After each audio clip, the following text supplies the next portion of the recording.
Jeremiah पुस्तक 18 अध्याय। कुंभार गृहरे Jeremiah.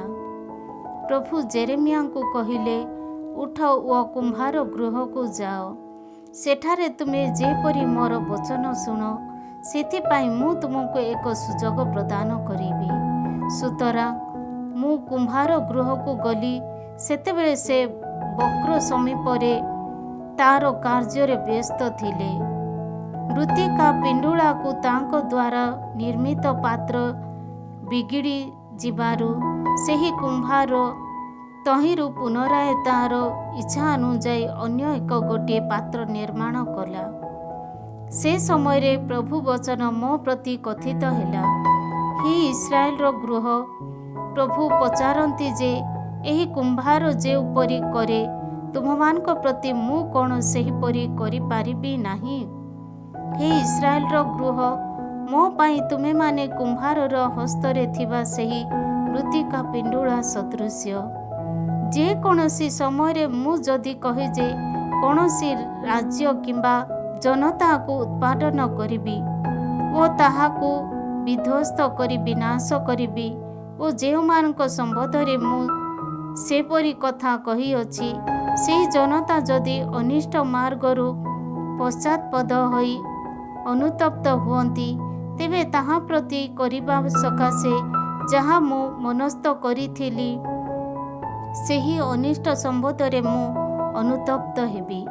मु जदि घोषणा करी जे कोनोसी जनता किंबा राज्य को स्थापन करिबी ओ सेही जनता जदि मोर वचन न शुणी मोर दृष्टि अनिष्ट करे, तेबे ताहा प्रति करिबा पाई मु जहाँ मनस्थ करिथिली सेही मंगल संबंधरे मध्य मु अनुतप्त हेबी। सुतरां वर्तमान जुदार लोक ओ जेरूसालेम वासी को कह, प्रभु कहती, देख तुममानक विरुद्धरे मु अनिष्ट रूपायित करिअछि, तुममानक विपक्षरे एक योजना मु आयोजन करिअछि। तुम मध्यरु प्रत्येक निज निज अनिष्ट मार्गरु पश्चात्पद हुओ, तुममानकर मार्ग तथा कर्म को संशोधन कर। किंतु से माने कहती, ए समस्त व्यर्थ, आम्भे माने आम निज योजनार अनुसरण करिबु, आम मध्यरु प्रत्येक तार दुष्ट हृदयर अनुमन्यता अनुसारे करिबो। इस्राएल प्रभु को त्याग करे। सुतरां प्रभु कहती, गोष्ठी सकल मध्यरे अन्वेषण कर जे एपरी केही केबे शुणिबाकू पाई अछि, जे कुमारी कन्या सेही इस्राएल एक भीषण कार्य करिअछि। लेबाननर हिमकोण उच्च शैल ओ फाट मध्य को अदृश्य हुए, पर्वत समूह ठारू शीतल जल प्रवाह कोण शुष्क हुए, किंतु मोर सृजन माने मते परित्याग करिअछंती। सेमाने कपटी देव मानक उद्देश्य रे धूपार्चना करती, सेमाने सेमानक पुरातन पत्थर गुड़िकरे झुंटी पड़िछंती। राजपथ त्याग करी सेमाने उपपथरे प्रवेश करिछंती, सेमाने स्वदेश को विजन करिछंती ओ चिरकाल व्यापी उपहास पात्र रे परिणत होइछंती। जेउ माने ताहा अतिक्रम करती, सेमाने विभ्रांत होई सेमानक मस्तक को हलांती। पूर्वीय वायु जहाँ करे तदनुजाई मु सेमानकु शत्रु सम्मुखरे विच्छिन्न करिबी ओ सेमानक दुर्दशारे मोर मुखमंडल को नुहे बरं पृष्ठ मु सेमानकु देखाइबी। प्रतिशोध पाई प्रार्थना। से समय रे सेमाने कहिले, आस आमे जेरेमियाଙ୍କ विरुद्धरे चक्रांत करिबा, कारण याजकଙ୍କ ठारू विधानर उपदेश, विज्ञ व्यक्ति मानक ठारू परामर्श किंबा प्रवक्ताଙ୍କ ठारू वचनर क्षति केबे हेबो नाही। आस आमे तांकु जिहा द्वारा आघात करिबा ओ ताहार वाक्य शुणिबा नाही। हे प्रभु, मो प्रति मनोयोगी हो ओ मोर प्रार्थना शुण। सत्र प्रतिफल कौन असत हेब? तथापि सेमाने मोर जीवन हरण करिबा पाई ଗର୍ତ୍ତ ଖୋଲିଛନ୍ତି। ସେମାନଙ୍କୁ ସତ୍ କଥା କହିବା ଓ ସେମାନଙ୍କଠାରୁ ତୁମର କ୍ରୋଧରୁ ବିମୁଖ କରିବା ପାଇଁ ମୁଁ ଯେପରି ତୁମ ସନ୍ନିଧାନରେ ଦଣ୍ଡାୟମାନ ହୋଇଥିଲି ସେହି ବିଷୟ ସ୍ମରଣ କର। ସୁତରାଂ ସେମାନଙ୍କ ସନ୍ତାନମାନଙ୍କୁ ଦୁର୍ଭିକ୍ଷରେ ଅଭିଭୂତ କର ଓ ସେମାନଙ୍କୁ ଖଡ୍ଗ ଗଦାର ନିକଟରେ ସମର୍ପଣ କର। ସେମାନଙ୍କ ପତ୍ନୀମାନେ ନିଃସନ୍ତାନ ତଥା ବିଧବା ହୁଅନ୍ତୁ। ସେମାନଙ୍କ ପୁରୁଷମାନେ ମହାମାରୀରେ ଆକ୍ରାନ୍ତ ହୋଇ ମୃତ୍ୟୁବରଣ କରନ୍ତୁ ଓ ସେମାନଙ୍କ ଯୁବାମାନେ ଯୁଦ୍ଧରେ ଖଡ୍ଗ ଦ୍ୱାରା ନିହତ ହୁଅନ୍ତୁ। ଆକସ୍ମିକ ଭାବେ ତୁମେ ଯେବେ ସେମାନଙ୍କ ବିରୁଦ୍ଧରେ ଲୁଣ୍ଠନକାରୀକୁ କଢ଼ାଇ ଆଣିବ, ତେବେ ସେମାନଙ୍କ ଗୃହରୁ ଏକ ବିଳାପ ଶବ୍ଦ ଶୁଣାଯାଉ, କାରଣ ମୋତେ ଧରିବା ପାଇଁ ସେମାନେ ଏକ ଗର୍ତ୍ତ ଖୋଲିଅଛନ୍ତି ଓ ମୋର ପାଦ ପାଇଁ ଫାଶ ପ୍ରସ୍ତୁତ କରିଅଛନ୍ତି। ତଥାପି ହେ ପ୍ରଭୁ, ମୋତେ ବଧ କରିବା ପାଇଁ ସେମାନଙ୍କ ଦ୍ୱାରା ଆଲୋଚିତ ଚକ୍ରାନ୍ତ ତୁମକୁ ଜଣା। ସେମାନଙ୍କ ଦୋଷକୁ କ୍ଷମା ଦିଅ ନାହିଁ କିମ୍ବା ସେମାନଙ୍କ ପାପକୁ ତୁମ ଦୃଷ୍ଟିରୁ ପୋଛି ଦିଅ ନାହିଁ। ସେମାନେ ତୁମ ସନ୍ନିଧାନରେ ବିପର୍ଯ୍ୟସ୍ତ ହୁଅନ୍ତୁ ଓ ତୁମର କ୍ରୋଧ ଦିବସରେ ସେମାନଙ୍କୁ ବିନାଶ କର। 19 ଅଧ୍ୟାୟ। ବିଧ୍ୱସ୍ତ ମୃତ୍ତିକା ପାତ୍ର। ସେ ସମୟରେ ପ୍ରଭୁ କହିଲେ, ଯାଅ ଓ ତୁମେ ଜଣେ କୁମ୍ଭାରଠାରୁ ଏକ ମୃତ୍ତିକା ପାତ୍ର କ୍ରୟ କର। ଜନତାର କେତେକ ବୟୋଜ୍ୟେଷ୍ଠ ଓ କେତେକ ଜ୍ୟେଷ୍ଠ ଯାଜକମାନଙ୍କୁ ସଙ୍ଗରେ ନେଇ ଖପରା ଦ୍ୱାର ଦେଇ ବେନ୍ ହିନମ୍ ଉପତ୍ୟକାକୁ ଯାତ୍ରା କର। ମୁଁ ଯାହା ତୁମକୁ କହିବି ତାହା ସେଠାରେ ଘୋଷଣା କର। ତୁମେ ଏହିପରି କହିବ, ଯୁଦାର ହେ ରାଜାମାନେ ଓ ଜେରୁସାଲେମବାସୀମାନେ, ପ୍ରଭୁଙ୍କର ଏହି ବଚନ ଶୁଣ। ଇସ୍ରାଏଲର ଈଶ୍ୱର ସେନାଧୀଶ ପ୍ରଭୁ କହନ୍ତି, ଦେଖ, ମୁଁ ଏହି ସ୍ଥାନରେ ଏପରି ଏକ ଅମଙ୍ଗଳ ଘଟାଇବି ଯେ ତାହା ଶୁଣି ଶ୍ରୋତାମାନେ କର୍ଣ୍ଣ ଶିହରିତ ହୋଇ ଉଠିବ। କାରଣ ଜନତା ମୋତେ ଉପେକ୍ଷା କରିଅଛନ୍ତି ଓ ସେମାନେ ଏହି ସ୍ଥଳୀରେ ଅପବିତ୍ର କରିଛନ୍ତି। ଯେଉଁ ଦେବୀମାନଙ୍କୁ ସେମାନେ ସେମାନଙ୍କର ପିତୃପୁରୁଷମାନେ କିମ୍ବା ଯୁଦାର ରାଜାମାନେ ଜାଣି ନଥିଲେ, ସେହିମାନଙ୍କ ଉଦ୍ଦେଶ୍ୟରେ ସେମାନେ ଧୂପାର୍ଚ୍ଚନା କରିଅଛନ୍ତି। ନିର୍ଦ୍ଦୋଷ ରକ୍ତପାତ ଘଟାଇ ସେମାନେ ଏହି ସ୍ଥାନକୁ ଭରି ଦେଇଅଛନ୍ତି। ବାଲ୍ ଉଦ୍ଦେଶ୍ୟରେ ସେମାନଙ୍କ ପୁତ୍ରମାନଙ୍କୁ ଅଗ୍ନିରେ ଉତ୍ସର୍ଗ କରିବା ପାଇଁ ସେମାନେ ବାଲ୍‌ର ଉଚ୍ଚ ପୂଜାସ୍ଥଳୀ ସମୂହ ନିର୍ମାଣ କଲେ।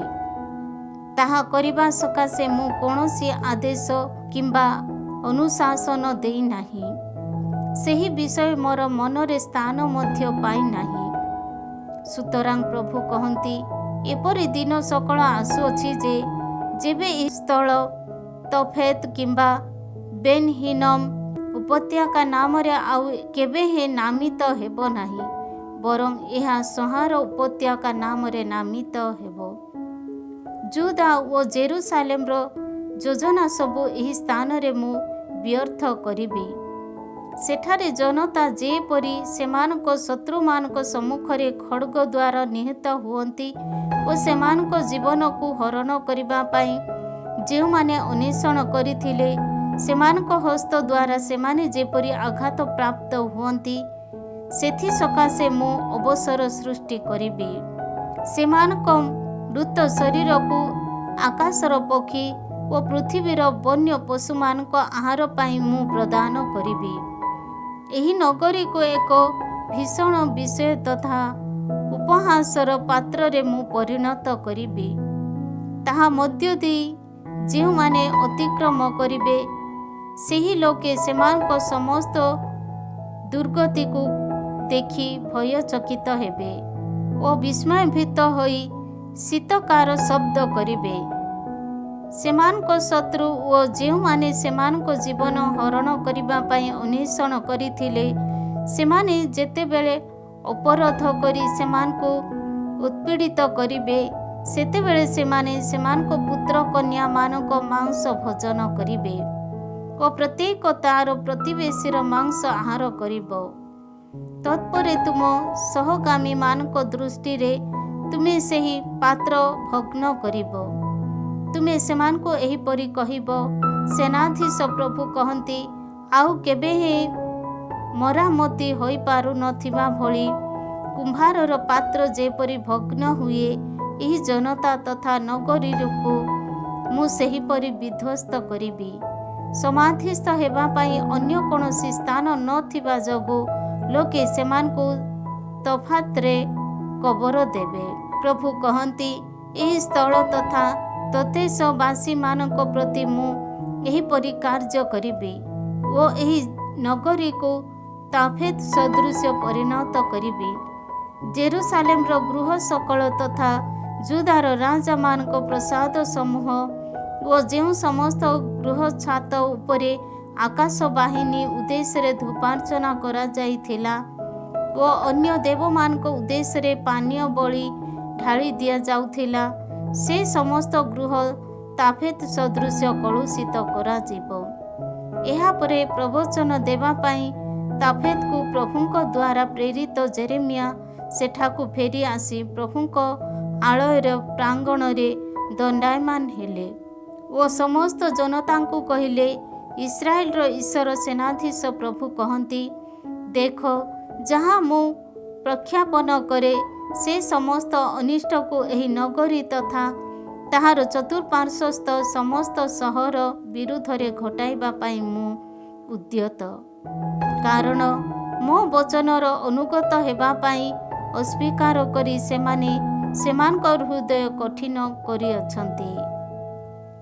20 ଅଧ୍ୟାୟ ପାଶୁର ସହ ଯୁକ୍ତିବାଦ। ପ୍ରଭୁଙ୍କ ଆଳୟର ମୁଖ୍ୟ ତତ୍ତ୍ୱାବଧାରକ ତଥା ଇମେରର ପୁତ୍ର ପାଶୁର ନାମକ ଜଣେ ଯାଜକ ଜେରେମିଆଙ୍କର ପୂର୍ବାକ୍ତ ପ୍ରବଚନ ବାଣୀ ଶୁଣିବାକୁ ପାଇଲା। ତହୁଁ ସେ ପ୍ରବକ୍ତା ଜେରେମିଆଙ୍କୁ ପ୍ରହାର କଲା ଓ ପ୍ରଭୁଙ୍କ ଆଳୟର ବେଞ୍ଜାମିନ ଦ୍ୱାରା ନାମରେ ଅଭିହିତ ଉପର ଦ୍ୱାରରେ ତାଙ୍କୁ ବାନ୍ଧି ରଖିଲା। ପରଦିନ ପାଶୁର ଯେବେ ତାଙ୍କୁ ବନ୍ଧନମୁକ୍ତ କଲା, ତେବେ ଜେରେମିଆ ତାଙ୍କୁ କହିଲେ, ପାଶୁର ନାମରେ ନୁହେଁ, ବରଂ ସର୍ବତ୍ର ଭୀତି ନାମରେ ପ୍ରଭୁ ତୁମକୁ ନାମିତ କରନ୍ତି। କାରଣ ପ୍ରଭୁ ଏହିପରି କହନ୍ତି, ତୁମ ନିଜର ଓ ତୁମ ସମସ୍ତ ବନ୍ଧୁମାନଙ୍କ ପ୍ରତି ମୁଁ ତୁମକୁ ଭୀତପ୍ରଦ କରିବି। ତୁମ ଦୃଷ୍ଟିରେ ସେମାନେ ସେମାନଙ୍କ ଶତ୍ରୁମାନଙ୍କ ଖଡ଼୍ଗ ଦ୍ୱାରା ନିପତିତ ହେବେ। ସମସ୍ତ ଯୁଦାକୁ ମୁଁ ବାବିଲନର ରାଜାଙ୍କ ହସ୍ତରେ ସମର୍ପଣ କରିବି। ସେମାନଙ୍କୁ ବନ୍ଦୀ କରି ସେ ବାବିଲନକୁ ନେଇଯିବେ ଓ ଖଡ଼୍ଗ ଦ୍ୱାରା ସେମାନଙ୍କୁ ନିଧନ କରିବେ। ଏତଦ୍ ବ୍ୟତୀତ ନଗରୀର ସମସ୍ତ ସମ୍ପଦ, ତନ୍ମଧ୍ୟରେ ଥିବା ସମଗ୍ର ସଞ୍ଚିତ ଦ୍ରବ୍ୟ, ବହୁମୂଲ୍ୟ ପଦାର୍ଥ ଓ ଜୁଦାର ରାଜାମାନଙ୍କ ଭଣ୍ଡାରରେ ନିକ୍ଷିପ୍ତ ସମସ୍ତ ଧନ ମୁଁ ସେମାନଙ୍କ ଶତ୍ରୁମାନଙ୍କ ହସ୍ତରେ ସମର୍ପଣ କରିବି। ସେ ସମସ୍ତ ଲୁଣ୍ଠିତ ତଥା ଅଧିକାର କରି ସେମାନେ ବାବିଲନକୁ ଘେନିଯିବେ। ହେ ପାଶୁର, ତୁମେ ଓ ତୁମ ଗୃହବାସୀ ସମସ୍ତେ ବାବିଲନକୁ ନିର୍ବାସିତ ହେବ। ସେଠାରେ ତୁମେ ଓ ତୁମ କପଟ ପ୍ରବଚନର ଶ୍ରୋତାମାନେ ମୃତ୍ୟୁବରଣ କରିବେ ଓ ସେଠାରେ ସମାଧିସ୍ଥ ହେବେ। ଜେରେମିଆଙ୍କ ଅଭିଯୋଗ। ହେ ପ୍ରଭୁ, ତୁମେ ମୋତେ ପ୍ରବଞ୍ଚିତ କରିଅଛ ଓ ମୁଁ ପ୍ରବଞ୍ଚିତ ହେଲି। ତୁମେ ମୋ ଅପେକ୍ଷା ଅଧିକ ଶକ୍ତିଶାଳୀ, ତୁମେ ଜୟଯୁକ୍ତ ହୋଇଅଛ। ଦିନସାରା ମୁଁ ଉପହାସର ପାତ୍ର ହେଲି ଓ ସମସ୍ତେ ମୋତେ ପରିହାସ କରନ୍ତି। କାରଣ କଥା କହୁଥିବା ସମସ୍ତ ସମୟରେ ଚିତ୍କାର କରି ମୁଁ କେବଳ କହୁଅଛି, ହିଂସା ତଥା ବିନାଶ। କାରଣ ପ୍ରଭୁଙ୍କର ବଚନ ମୋ ପାଇଁ ଦିନସାରା ତିରସ୍କାର ତଥା ଉପହାସର କାରଣ ହେଲା। ମୁଁ ଯଦି କହେ, ତାହାଙ୍କ ସମ୍ବନ୍ଧରେ ମୁଁ ଆଲୋଚନା କରିବି ନାହିଁ, ତାହାଙ୍କ ନାମରେ ମୁଁ କଦାପି କଥା କହିବି ନାହିଁ, ତେବେ ଏକ ଦହନକାରୀ ଅଗ୍ନି ମୋର ଅସ୍ଥିପୁଞ୍ଜରେ ରୁଦ୍ଧ ହୋଇଥିବା ଭଳି ଏକ ଅନୁଭୂତି ମୋର ହୃଦୟରେ ମୁଁ ଅନୁଭବ କରେ। ତାହା ଶାନ୍ତ କରିବା ପାଇଁ ଉଦ୍ୟତ ହୋଇ ମୁଁ କ୍ଳାନ୍ତ ହେଲି, କିନ୍ତୁ ମୋ ପାଇଁ ତାହା ଅସାଧ୍ୟ।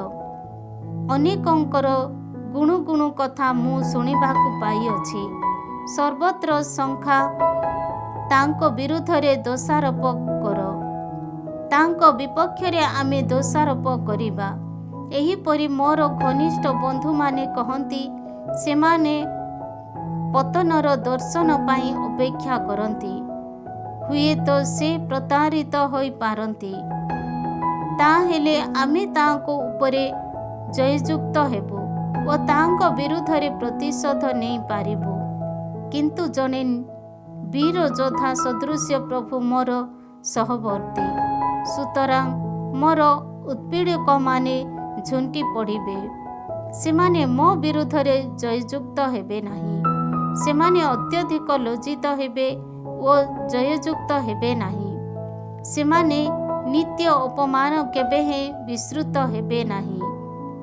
ଯିଏ ନୀତିନିଷ୍ଠ ବ୍ୟକ୍ତିକୁ ପରୀକ୍ଷା କରନ୍ତି ଓ ଯିଏ ହୃଦୟ ତଥା ମନକୁ ନିରୀକ୍ଷଣ କରନ୍ତି, ସେହି ହେ ସେନାଧୀଶ ପ୍ରଭୁ।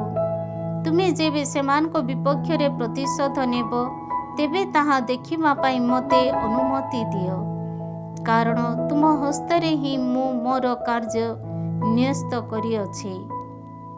ପ୍ରଭୁଙ୍କ ଉଦ୍ଦେଶ୍ୟରେ ଗାନ କର, ତାହାଙ୍କର ପ୍ରଶଂସା କର, କାରଣ ଦୁଷ୍କର୍ମୀମାନଙ୍କ ହସ୍ତରୁ ସେ ଦିନହୀନମାନଙ୍କୁ ରକ୍ଷା କରିଅଛନ୍ତି।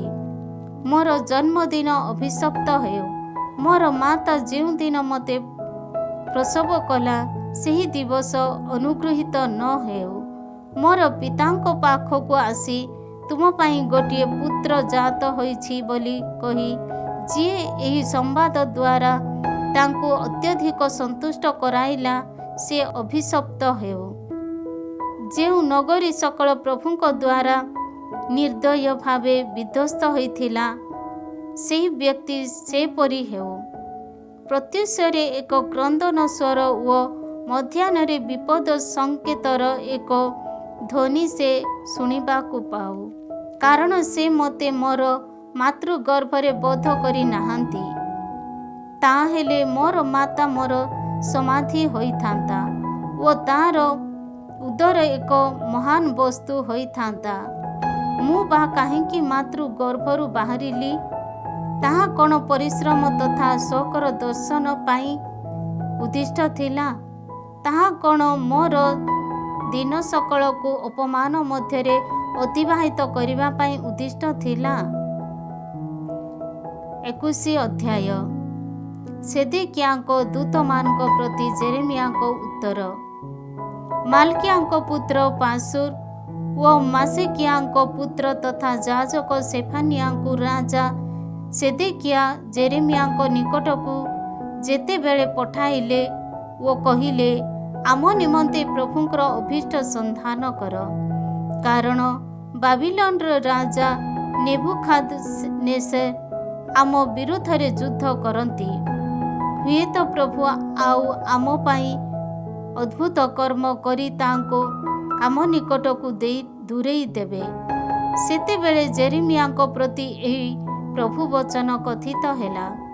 ଜେରେମିୟା ସେମାନଙ୍କୁ କହିଲେ, ତୁମେମାନେ ସେଦେକିଆଙ୍କୁ ଏହିପରି କହିବ, ଇସ୍ରାଏଲର ଈଶ୍ୱର ପ୍ରଭୁ କହନ୍ତି, ଦେଖ, ନଗରୀ ପ୍ରାଚୀର ବାହାରେ ତୁମକୁ ଅବରୋଧ କରି ଯେଉଁମାନେ ଯୁଦ୍ଧ କରନ୍ତି, ସେହି ବାବିଲୋନର ରାଜା ତଥା କାଲଦୀୟ ସୈନ୍ୟ ବିରୁଦ୍ଧରେ ତୁମେ ଯେଉଁ ଅସ୍ତ୍ର ଦ୍ୱାରା ପ୍ରତିରୋଧ କରୁଅଛ, ସେହି ଅସ୍ତ୍ରଶସ୍ତ୍ର ଫେରାଇ ଆଣି ମୁଁ ଏହି ନଗରୀ ମଧ୍ୟରେ ଗଦା କରିବି। ରୋଷ, କୋପ ତଥା ଅତ୍ୟଧିକ କ୍ରୋଧ ସହ ବିସ୍ତୃତ ହସ୍ତ ଓ ସୁଶକ୍ତ ବାହୁବଳରେ ସ୍ୱୟଂ ମୁଁ ତୁମମାନଙ୍କ ବିରୁଦ୍ଧରେ ସମର କରିବି। ଆଉ ଏହି ନଗରୀବାସୀମାନଙ୍କୁ ମୁଁ ପ୍ରହାର କରିବି ଓ ମନୁଷ୍ୟ ତଥା ପଶୁମାନେ ମହାମାରୀରେ ଆକ୍ରାନ୍ତ ହୋଇ ମୃତ୍ୟୁବରଣ କରିବେ। ପ୍ରଭୁ ପୁଣି କହନ୍ତି, ଏହାପରେ ଜୁଦାର ରାଜା ସେଦେକିଆ ତାର ଭୃତ୍ୟମାନେ ଓ ମହାମାରୀ, ଖଡ଼୍ଗ ତଥା ଦୁର୍ଭିକ୍ଷରୁ ରକ୍ଷା ପାଇ ଅବଶିଷ୍ଟ ରହିଥିବା ଏହି ନଗରୀବାସୀଙ୍କୁ ବାବିଲନର ରାଜା ନେବୁଖଦ୍ନେସର ସେମାନଙ୍କ ଶତ୍ରୁଗଣ ଓ ସେମାନଙ୍କ ଜୀବନ ହରଣ କରିବା ପାଇଁ ଯେଉଁମାନେ ଅନ୍ୱେଷଣ କରନ୍ତି ସେହି ବ୍ୟକ୍ତିମାନଙ୍କ ହସ୍ତରେ ମୁଁ ସମର୍ପଣ କରିବି। ସେ ସେମାନଙ୍କୁ ଖଡ଼୍ଗ ଧାରରେ ନିଧନ କରିବେ। ସେ ସେମାନଙ୍କୁ କରୁଣା ଦୟା କିମ୍ବା ଅନୁକମ୍ପା ପ୍ରଦର୍ଶନ କରିବ ନାହିଁ। ଏହି ଜନତାଙ୍କୁ ମଧ୍ୟ କୁହ, ପ୍ରଭୁ କହନ୍ତି, ତୁମମାନଙ୍କ ସମ୍ମୁଖରେ ଜୀବନ ତଥା ମୃତ୍ୟୁର ମାର୍ଗ ମୁଁ ଉପସ୍ଥାପନ କରେ। ଯିଏ ଏହି ନଗରୀରେ ବାସ କରେ ସେ ଖଡ଼୍ଗ, ଦୁର୍ଭିକ୍ଷ ତଥା ମହାମାରୀ ଦ୍ୱାରା ନିହତ ହେବ। କିନ୍ତୁ ଯିଏ ବାହାରି ଯାଇ ତୁମମାନଙ୍କ ଅବରୋଧ କରୁଥିବା ମାଲ୍କିୟମାନଙ୍କ ହସ୍ତରେ ନିଜକୁ ସମର୍ପଣ କରିବ ସେ ଜୀବିତ ରହିବ। ଯୁଦ୍ଧ କାଳରେ ଅଧିକୃତ ଲୁଣ୍ଠିତ ବସ୍ତୁ ହିସାବରେ ସେ ତାହାର ଜୀବନ ରକ୍ଷା କରିବ। ପ୍ରଭୁ କହନ୍ତି, କାରଣ କୌଣସି ମଙ୍ଗଳ ପାଇଁ ନୁହେଁ ବରଂ ଅନିଷ୍ଟ ସାଧନ ପାଇଁ ମୋର ମୁଖକୁ ମୁଁ ଏହି ନଗରୀ ବିରୁଦ୍ଧରେ ବିମୁଖ କରିଅଛି। ଏହି ନଗରୀକୁ ବାବିଲନର ରାଜା ହସ୍ତରେ ମୁଁ ସମର୍ପଣ କରିବି ଓ ସେ ତାହାକୁ ଅଗ୍ନିରେ ଦଗ୍ଧ କରିବ। ଯୁଦାର ରାଜକୀୟ ପରିବାର ବର୍ଗ ସମ୍ବନ୍ଧରେ ପ୍ରଭୁ ବଚନ। ଯୁଦାର ରାଜାର ଗୃହକୁ କୁହ, ପ୍ରଭୁଙ୍କର ବଚନ ଶୁଣ। ହେ ଦାବିଦର ଗୃହ, ପ୍ରଭୁ କହନ୍ତି, ପ୍ରଭାତରେ ନ୍ୟାୟ ବିଚାର କର ଓ ଅପହୃତ ହୋଇଥିବା ବ୍ୟକ୍ତିଙ୍କୁ ତାହାର ଅତ୍ୟାଚାରୀ ହସ୍ତରୁ ରକ୍ଷା କର। ନଚେତ୍ ତୁମ ଦୁଷ୍କର୍ମୀ ବଳି ଯୋଗୁଁ ମୋର କ୍ରୋଧ ଅଗ୍ନି ସଦୃଶ୍ୟ ପ୍ରଜ୍ୱଳିତ ହେବ ଓ କେହି ନିର୍ବାପିତ କରିପାରୁନଥିବା ଭଳି ତାହା ଜଳି ଉଠିବ। ପ୍ରଭୁ କହନ୍ତି, ଉପତ୍ୟକାର ଉଚ୍ଚ ଶୈଳମାଳ ସମୀପରେ ବସତି ସ୍ଥାପନ କରିଥିବା ହେ ଲୋକେ, ମୁଁ ତୁମମାନଙ୍କର ପ୍ରତିକୂଳ ଅଟେ। ତୁମେମାନେ ପଚାରୁଅଛ, କିଏ ଆମ ବିରୁଦ୍ଧରେ ଆସିବ କିମ୍ବା କିଏ ଆମ ବାସସ୍ଥାନ ଗୁଡ଼ିକରେ ପ୍ରବେଶ କରିବ? ପ୍ରଭୁ କହନ୍ତି, ତୁମ କର୍ମ ଅନୁରୂପ ପ୍ରତିଫଳ ଦେଇ ମୁଁ ତୁମମାନଙ୍କୁ ଦଣ୍ଡ ଦେବି। ମୁଁ ତାହାର ବଚନରେ ଏକ ଅଗ୍ନି ପ୍ରଜ୍ୱଳିତ କରିବି ଓ ଚତୁଃପାର୍ଶ୍ୱସ୍ଥ ସବୁ କିଛି ତାହା ବହନ କରିବ।